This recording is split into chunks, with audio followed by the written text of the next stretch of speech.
Bienvenidos a Camino a la Verdad. Hoy nos convoca la Parashá Bamidbar, en el desierto.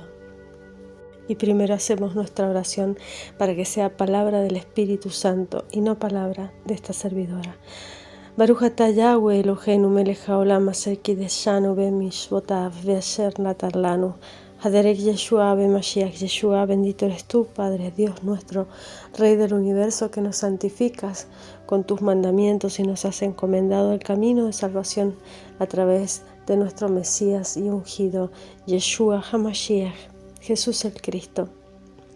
Y esta parashá, esta sección de la Torá, comienza justamente con este capítulo 1 de Números o Bamidbar. Bamidbar, que significa en el desierto. Este desierto del cuerpo, este desierto que es la materia, este desierto que es para nosotros este plano físico en el que vivimos, y cómo el Padre, el Creador, nos vacía de toda esa materia para poder llenarnos de su espíritu. Es ahí donde Él da la davar, la palabra. Por lo tanto, nos habló, que es el Strong 1696. Es justamente la palabra del hebreo davar. Habló Yahweh, dio la davar, dio la palabra, profetizó, proclamó, predicó, dio palabra. Nuestro Padre Eterno, Yud-He-Vav-He, a Moisés en el desierto del Sinai, en el desierto, en Bamidbar, en el Midbar, da la davar, ¿no? La palabra. Y es tan hermosa la escritura porque justamente ese desierto, ese Midbar del Sinai, es donde está la raíz del Sinai, donde está la palabra Sené. La palabra Sené, que es justamente ese árbol, esa zarza, ese arbusto que por ser el más imperfecto, el más pequeño, el más raquítico de los árboles, no había sido utilizado para la idolatría, no había sido utilizado para el encendido de los fuegos, a los ídolos de los fuegos que se hacían para el sacrificio de niños y el sacrificio humano. Por lo tanto, este Sené, esta zarza, simboliza la humildad. El Sinai simboliza esta humildad que es necesaria en el creyente para poder vaciarse de todo lo que trae del mundo y recibir la davar. Sin humildad es imposible llegar a este entendimiento de la davar y a la profundidad del pensamiento del Padre. Porque solamente en el desierto hay abundancia de nada material. Nadie va a aclamarte, ni va a reclamarte, ni va a gritarte por decir he cogido 1 kilo de arena del desierto. Me he ido con mi coche al medio del desierto. Puedes hacer lo que quieras en el medio del desierto, que nadie te va a decir nada porque no hay nada. Y todo lo que hay es gratis, así como la palabra, así como la Torá debe ser gratis. La palabra del Padre que viene de su Espíritu, que trae a través de sus mensajeros y a través de los profetas, que son aquellos que dan la profecía escrita, aquellos que dan la palabra del Padre, son sus profetas, son aquellos que llevan la palabra a donde quiera que van y a donde quiera que haya un oído dispuesto a escuchar. Ese es el desierto del que Él habla, y es el desierto también al cual fue llevado en espíritu nuestro Mesías, en ese desierto de la davar, porque dice en Lucas 3:4, en Lucas 4:1 dice: Jesús fue llevado por el Espíritu al desierto, a ese desierto, a ese midbar, ¿no? Y ese desierto en el cual todos los profetas proclamaban la palabra, de los cuales todos, Jeremías, Isaías, Ezequiel, todos eran,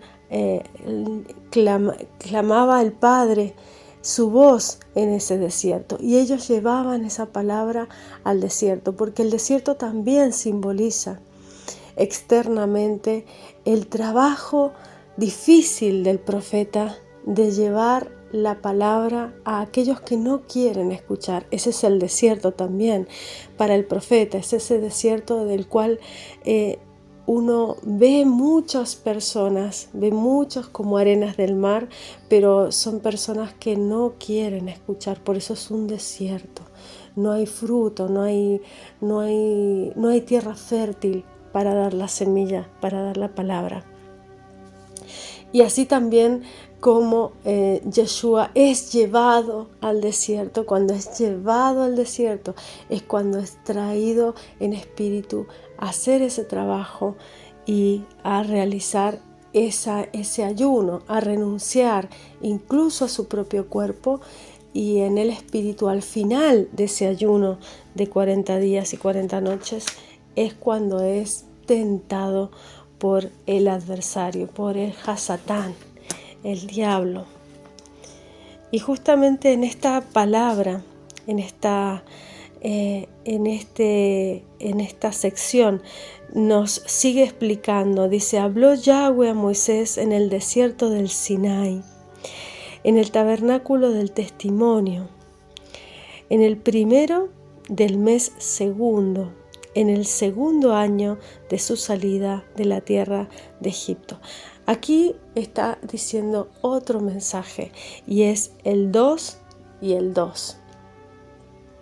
2 que es dado en el primer pacto y 2 que es dado en el segundo pacto, por lo tanto son 4. El 4 que simboliza el cuarto mandamiento. El 2.2, el 22, que significa el Aleph Tav, el principio y el fin, las 22 letras del alefato hebreo.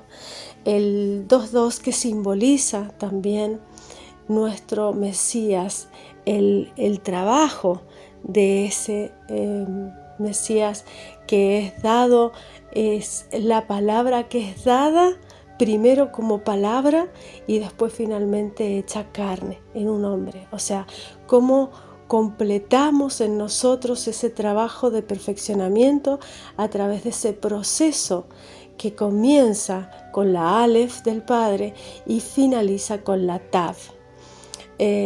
La Tav que simboliza justamente el 4 también, el 400, pero simplificado es el 4. Y representa justamente la autoridad, la señal, la marca. Es ese trabajo en nosotros mismos completado. Es la Emet, porque la palabra Emet comienza por Aleph y termina por Tav. Y en el centro está la Mem. La Mem representa la Mayim, las aguas de vida.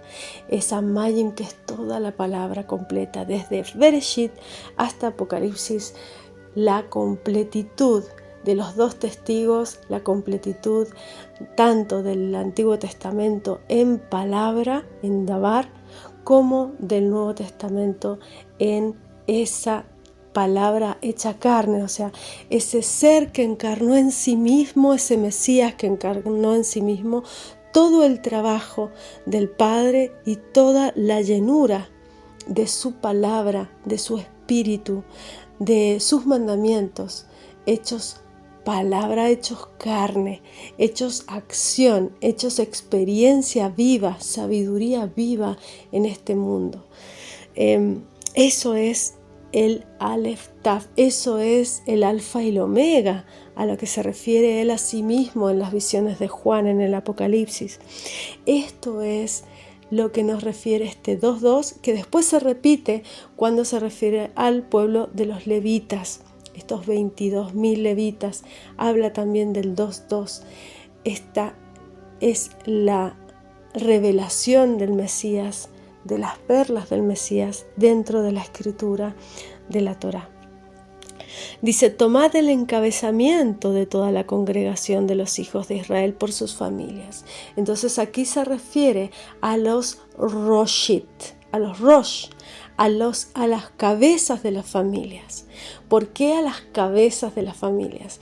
Porque la cabeza es la que dirige todo el cuerpo y la cabeza es la que lleva la mayor honra por ser el miembro con menor honra, digamos. Cristo es nuestra cabeza porque Él se humilló a sí mismo hasta el mayor grado de humillación, hasta el grado de la maldición. Él fue hecho maldito en la cruz por nosotros, por sus hijos, por convertirnos a nosotros y perdonar nuestras faltas. Él siendo justo, Él siendo puro, Él siendo limpio, se convirtió en maldición para sí mismo. Así como la serpiente fue levantada en la cruz, en el desierto, para todos aquellos que fueron mordidos por las serpientes, inoculados con ese veneno en su sangre.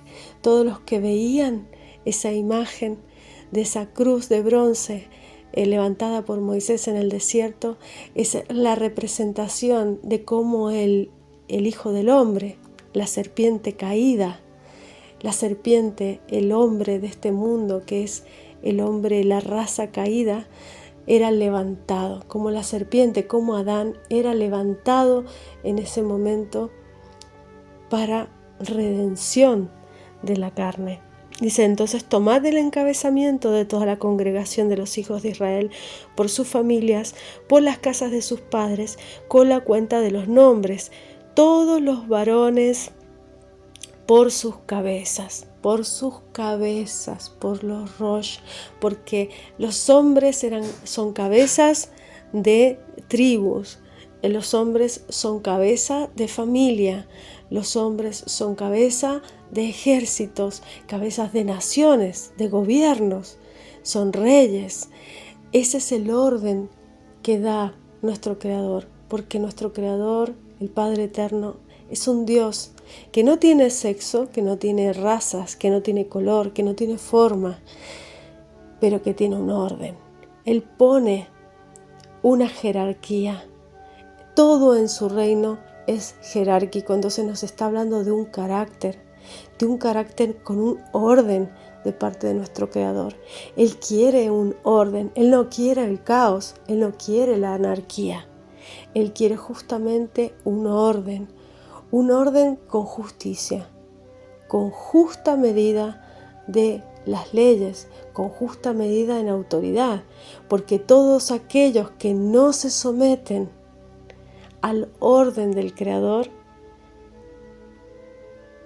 están en completa maldición, caen completamente de su gracia, porque no tienen la humildad de reconocer que por sobre ellos, incluso por sobre los reyes, incluso por sobre los gobernantes, por sobre toda la creación, está el Creador de todas las cosas. Y al entenderte en esa situación limitada de tu intelecto, de tus capacidades, de tu ser, te entiendes humilde frente a tu Creador, frente a la perfección y frente a la majestuosidad y a la jerarquía y a la autoridad absoluta de un ser en verdad, en amor perfecto, sin ningún defecto, completamente perfecto.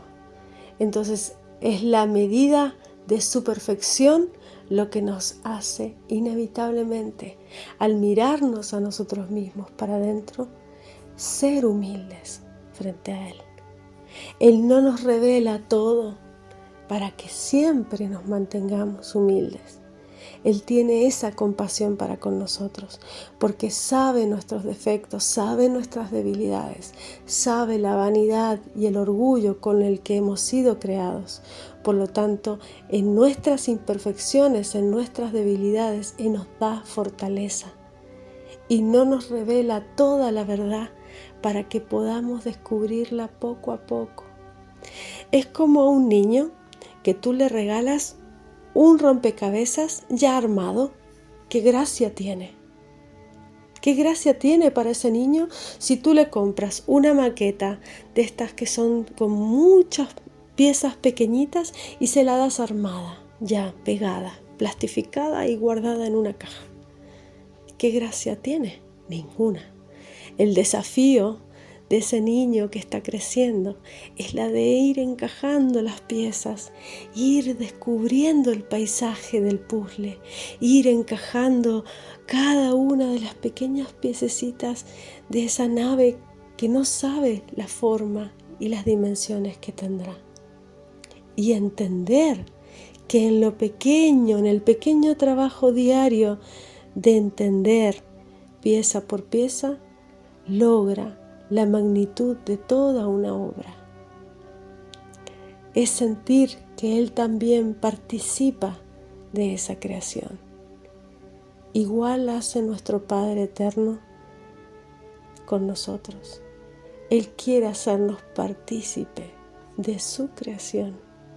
Hasta ese punto llega su amor y su misericordia, que quiere que seres tan imperfectos, inacabados, con errores, con defectos, colaboren con Él, que es todo perfección en su creación, y se retrae a sí mismo para no soplarnos. Esta pieza va aquí, esta pieza va allí, porque Él sabe exactamente dónde va cada cosa. Esto va así, esto va por aquí. No, Él se calla.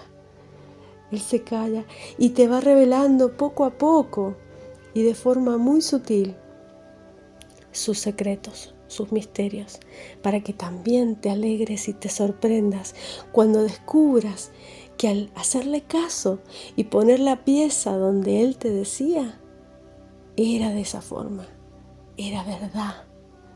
Y tenía Él razón, porque Él siempre tiene la razón, por supuesto. Entonces, Él hace un censo, Él pide que haya una cuenta de los varones, de las cabezas, dice, de 20 años para arriba, todos los que pueden salir a la guerra en Israel. Los contaréis tú y Aarón por sus cuadrillas. Y aquí nos está revelando algo también muy importante. Él es un creador, un Dios, es un ser de ejércitos, de jerarquía militar. O sea, es un creador que está en guerra, pero en guerra contra el mal, en guerra contra la muerte, en guerra contra el pecado. Y hay una guerra de la que habla aquí en esta parashá, que es la guerra física, cuando Él distribuye a las naciones, a las tribus, a las tribus las distribuye por las orientaciones del norte, del sur, del este y del oeste. Y Él pone un orden de 3 en 3, 4 grupos de 3, distribuye al pueblo de Israel en su ejército. Porque esa guerra es una guerra física, real, que es manifestación de una guerra espiritual. Porque a los levitas, más adelante, también los distribuye de la misma manera.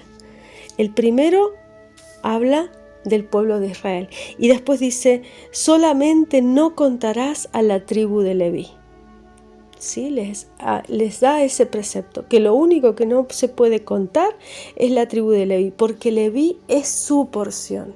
O sea, el pueblo de sacerdotes es la porción del Creador, por eso no debe ser contado. Pero esa también es dividida y es puesta en grupos alrededor del tabernáculo, porque hay una batalla también a nivel espiritual, y esa batalla espiritual es la que se refleja y se manifiesta en el mundo de lo físico.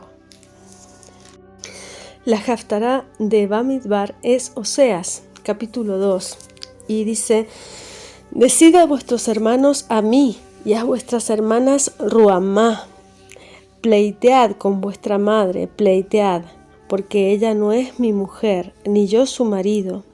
Quité pues sus fornicaciones de mi rostro y sus adulterios de entre sus pechos, no sea que yo la despoje desnuda y la haga tornar como el día en que nació, y la ponga como un desierto y la deje como tierra seca y la mate de sed.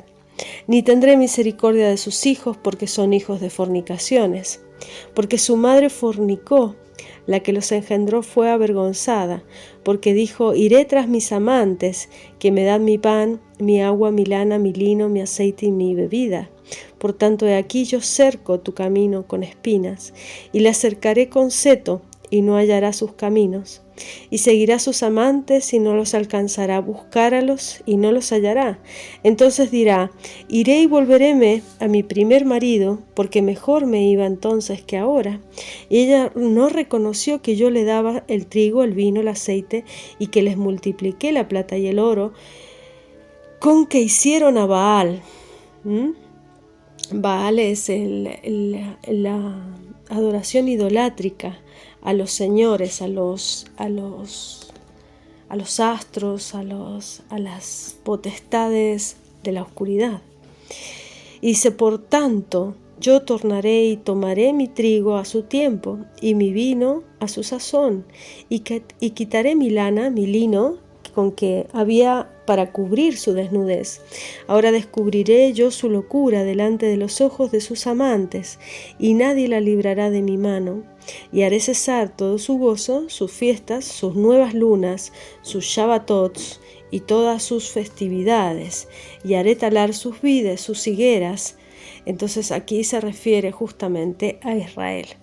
Las vides y las higueras es la representación tanto del pueblo como de los líderes, ¿no? De los líderes que son las higueras. ¿De qué ha dicho? Dice: mi salario me son que me han dado mis amantes, y los amantes son los dioses ajenos, ¿no? Todas las idolatrías. Y reducírelas a un matorral, y las comerán las bestias del campo. Las bestias del campo son los líderes que son como bestias, los líderes que no tienen compasión. Dice: y visitaré sobre ella los tiempos de los Baales, a los cuales incensaba, adornábase de sus zarcillos y de sus joyeles, e íbase tras sus amantes olvidada de mí, dice Yahweh. Empero he aquí, yo la induciré y la llevaré al desierto. Entonces se está refiriendo justamente a su iglesia, a esa iglesia que fue llevada al desierto, que fue sacada de la idolatría y es llevada al desierto. Y hablaré a su corazón, porque en el desierto, cuando estamos en esa soledad, en ese desconsuelo de sentirnos vacíos en esta existencia material, es cuando Él nos habla, el Creador nos habla, nos da la davar en nuestro corazón. Y dárele sus viñas desde allí, y el valle de Acor por puerta de esperanza, y allí cantará como en los tiempos de su juventud, y como en el día de su subida de la tierra de Egipto. Y será que en aquel tiempo, dice Yahweh, me llamarás marido mío, y nunca más me llamarás Baalí, Señor, ¿no? Porque quitaré de su boca los nombres de los Baales, y nunca más serán mentados por sus nombres. Es muy importante no dar el falso nombre del Creador. Es mejor llamarle Padre, llamarle Eterno, no darle el falso nombre. Las letras del tetragramatón, que son Yud He Vav He, son impronunciables, son un nombre que da una determinación. El nombre es el propósito, es el sentido con el que nos enfocamos, y es el destino que tenemos marcado para el cumplimiento de nuestro propósito en esta vida. Por lo tanto, el nombre es muy importante, pero más importante es la intención con la que lo decimos. Igual Él sacará de nuestra boca todos los nombres de los Baales, y nunca más serán mentados por sus nombres, dice.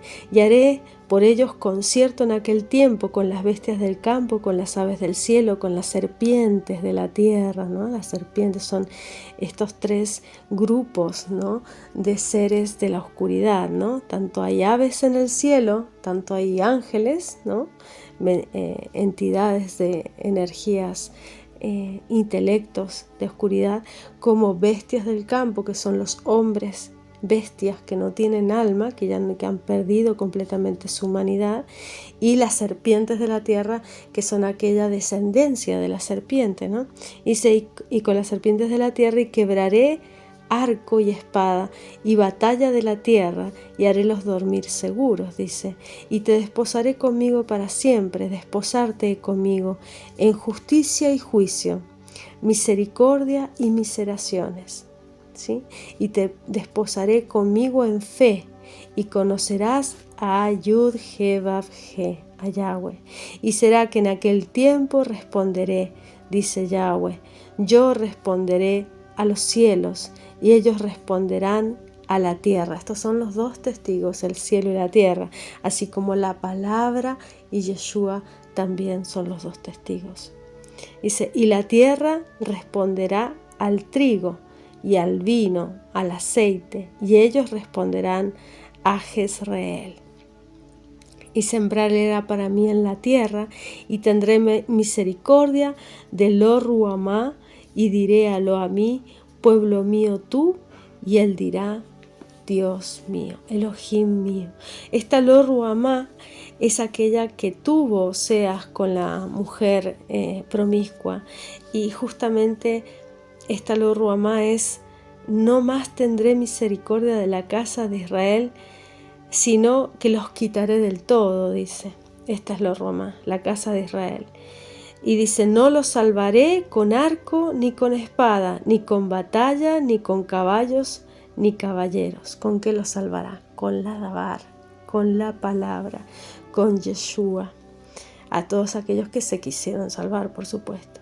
Y después dice, a Lo Ruhamá concibió, le parió el hijo y le puso Lo Ruhamá, y le dijo, ponle por nombre Lo Amí, dijo después, que tuvo un hijo, ¿no? Y dice, porque vosotros no sois mi pueblo, ni yo seré vuestro Dios, como todo será el número de los hijos de Israel, como la arena de la mar, que ni se puede medir ni contar. Y será que donde se les ha dicho, vosotros no sois mi pueblo, les será dicho, sois hijos del Dios viviente. ¿Quién es el Dios viviente? Yeshua es el Dios viviente, el que vive eternamente, porque el Creador no tiene forma ni nada que le pueda definir. Es un ser eterno que no tiene principio ni fin, pero el Aleph Tav, el principio y el fin de todo, es Yeshua, y Él es la imagen visible del Dios invisible. Por eso es uno con el Padre, porque al Padre nadie le conoce, ni le ha conocido jamás. Y entonces Él habla de Él desde el principio. Y los hijos de Judá y los de Israel serán congregados en uno, y levantarán para sí una cabeza, y subirán de la tierra, porque el día de Jezreel será grande. El día de Jezreel, y la palabra Jezreel es el Strong 3157, y significa Dios sembrará, Elohim sembrará, porque Elohim no significa que sean muchos dioses, sino que el Dios, el Creador, el Padre Eterno, se manifiesta de infinitas formas. Y una de ellas es la manifestación a través de un hombre. Lo duro para los seres espirituales y lo duro y lo difícil para el Satán fue asumir que el Creador eligiera a su creación más humilde, a la forma más burda y más cerca del barro, que fue el ser humano. El ser humano fue creado del polvo de la tierra, no como los ángeles, que fueron creados de fuego, de potestades, de cosas increíbles, no como los querubín, que tienen capacidad de ser creadores, de manifestarse, de tener formas de procrear, no como los sofanim, no como los diferentes tipos de arcángeles. No. El hombre fue creado de lo más humilde, de lo más sucio, de lo más poca cosa que existe, que es el polvo. De toda la creación, eligió el polvo de la tierra para crear al hombre, al barro viviente. Eso es Adán. Adán viene de la palabra Adamá, que significa lodo parlante, barro viviente. Eso es Adán, Adamá. Viene de la palabra raíz Adamá. Y Adán es la manifestación Aleph, Dalet, Mem. Es todo el plan de salvación del Creador. En Adán y en el segundo Adán, por eso es el 2 también, la importancia del 2, es justamente donde tenemos todo el plan de salvación del Creador. Adán, Aleph, Adán, Dalet, de David, Mem, M, de Mashiach, el Mesías. Entonces tenemos Adán, David, Mesías. Es toda la progresión de por dónde iba a venir la salvación. Vendría del rey David, de la descendencia de él y justamente de la descendencia de la mujer. Sabemos por la escritura y por las genealogías que las mujeres no dan herencia genética. Siempre la herencia genética viene por el hombre, porque es el hombre el que tiene la simiente, que produce la semilla. Siempre que cuentan las cabezas de familia, siempre cuentan a las cabezas de familia los hombres. ¿Y cómo puede decir entonces el Padre Eterno que la descendencia vendría de la mujer? Y ese es el gran misterio que tiene el plan de salvación para poder engañar incluso al engañador, y es justamente que vendría por una mujer, porque una mujer oiría, escucharía la palabra, la davar, la palabra que da vida, esa davar que transforma el ADN, esa davar que somos en sonido, en imagen, en música, en vibración, en frecuencia, esa davar que somos creados por el sonido del Creador, esas palabras que nos crean, esa Aleph Tav, las 22 letras del alefato hebreo. De nuevo allí el 22, el segundo Adán. El primero vino para condenación, el segundo vino para salvación. El primero, por el pecado de él, muchos cayeron y fueron arrastrados al abismo. El segundo, por el sacrificio de él, muchos hemos sido salvados y rescatados del final de la muerte segunda, que es la muerte del alma y del espíritu. Y esto está en Lucas capítulo 1, versículo 37, dice: porque ninguna cosa es imposible para Dios. Entonces María dijo: he aquí la sierva del Señor, hágase en mí conforme a tu palabra, a tu davar. En el capítulo de Lucas, el número 2, también nos habla de justamente lo que se desarrolla en esta sección de la Torá.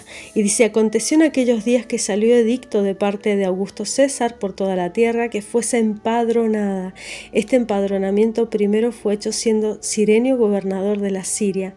E iban todos para ser empadronados, cada uno a su ciudad. Y subió José a Galilea, de la ciudad de Nazaret a Judea, a la ciudad de David, que se llama Bet-Lehem, por cuanto era la casa y familia de David. ¿no? Aquí es la confirmación de la descendencia, de dónde venía María también, para ser empadronado con María su mujer, desposada con él, el cual estaba encinta. Y aconteció que estando ellos allí, se cumplieron los días en que ella había de parir. Y parió a su hijo primogénito, y le envolvió en pañales, acostóle en un pesebre, y porque no había lugar para ellos en el mesón, y había pastores en la misma tierra que velaban y guardaban las vigilias de la noche sobre su ganado.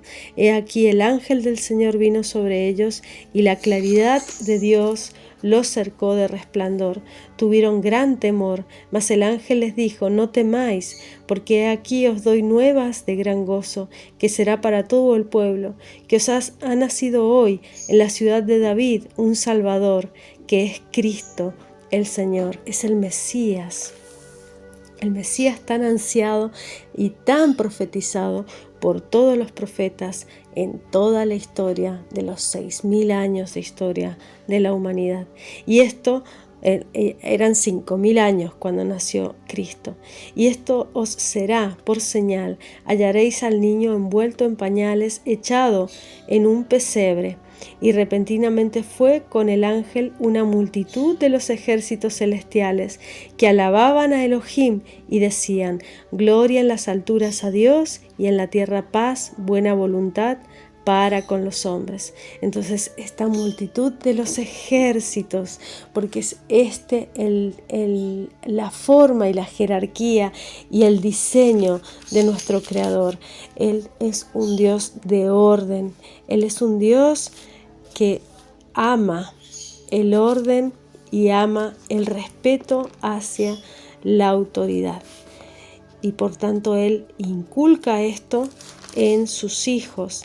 Y después nos muestra la Escritura también este número 22.000 del que les hablaba en el capítulo 3, después de dar todas las generaciones de Aarón, de Moisés, y cómo debían distribuirse en el tabernáculo, tanto exteriormente el pueblo de Israel como internamente cerca del tabernáculo, la descendencia de los levitas.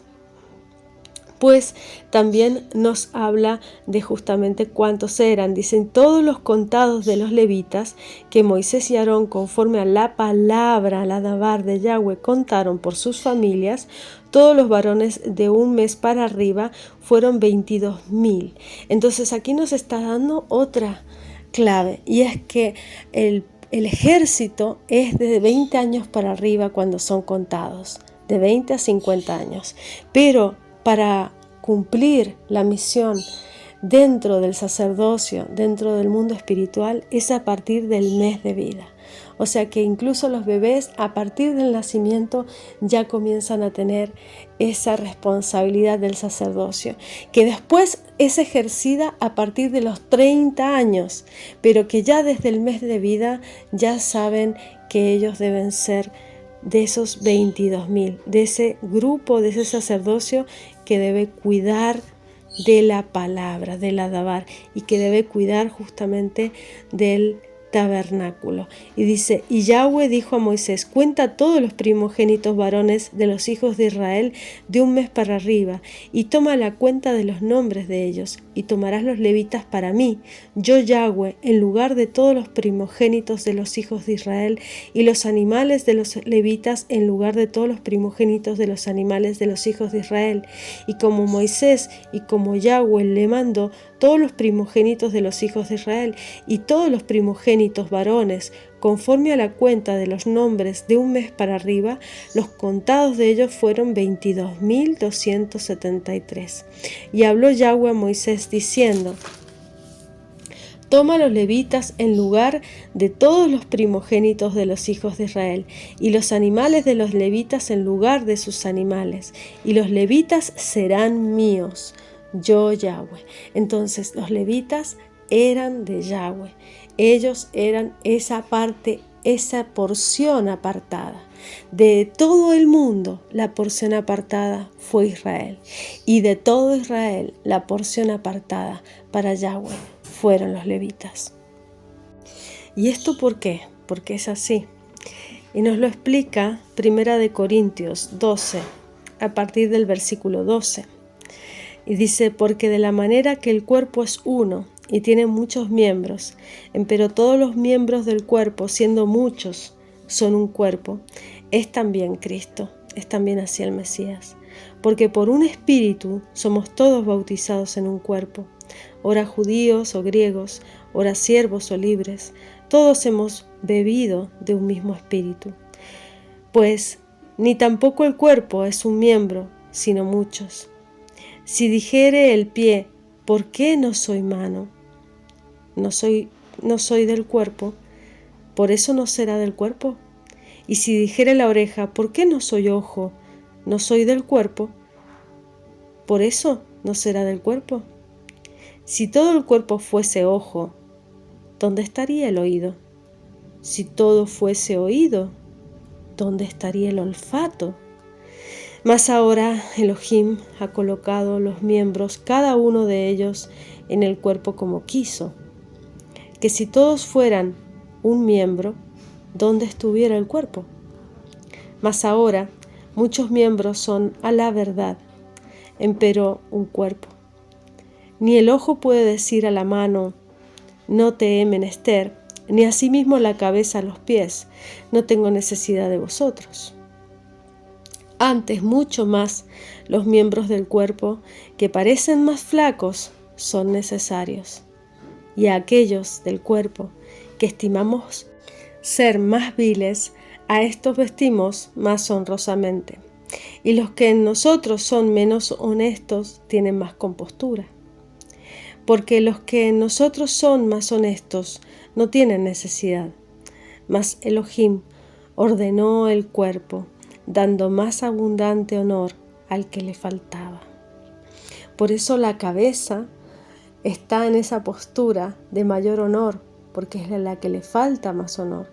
Y por eso Cristo se humilló a sí mismo hasta el grado tan grande de humillación, de ser maldito incluso en la cruz, para ser enaltecido y ensalzado en lo más alto, en el trono mismo del Padre.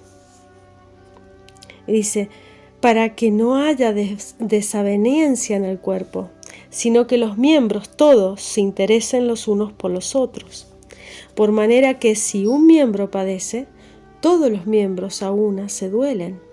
Y si un miembro es honrado, todos los miembros a una se gozan. Y en esto sabemos que amamos al Padre, porque tenemos amor los unos por los otros, porque nos entendemos todos partes de un mismo cuerpo. Todos, israelitas, griegos, en las naciones, paganos, todos los que han recibido el Espíritu Santo en su corazón y cumplen los mandamientos del Padre, son parte del cuerpo de Cristo. Y no podemos despreciar a unos por otros, ni podemos honrar y creer que porque son más honrados, porque están en lugares más elevados.